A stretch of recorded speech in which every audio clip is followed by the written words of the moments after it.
Bashkia Himar ka shpallur 12 zona me përparësi zhvillimi në kuadër të ligjit për paketën e maleve, duke hapur zyrtarisht procesin e aplikimeve për të gjithë individët dhe subjektet e interesuara.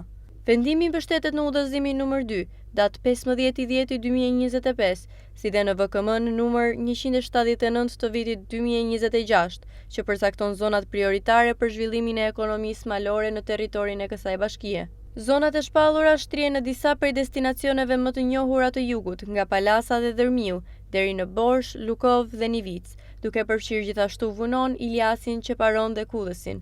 Sipërfaqet variojnë nga 17 deri mbi 2200 hektar, ku zona më e madhe përfshin territorin Himar, Pilur, ndërsa ndër më strategjike konsiderohet edhe hapësira Palas, Gjilek, Dërmi, me potencial të lartë për zhvillim turistik. Në total janë identifikuar 12 zona që ndërthurin turizmin bregdetar me atë malor dhe rural, duke krijuar një hartë të gjerë zhvillimi për investimet në jug të vendit. Paketa e maleve synon të nxjisë investimet e turizmit, agroturizmit, energjinë dhe ekonominë lokale, duke krijuar mundësi të reja punësimi dhe zhvillimit të qëndrueshëm për komunitetet. Të interesuarit mund të dorëzojnë dokumentacionin përkatës pranë bashkisë Himar, ndërsa autoritetet vendore e konsiderojnë këtë proces një hap të rëndësishëm për rritjen ekonomike dhe zhvillimin e zonave me potencial të lartë.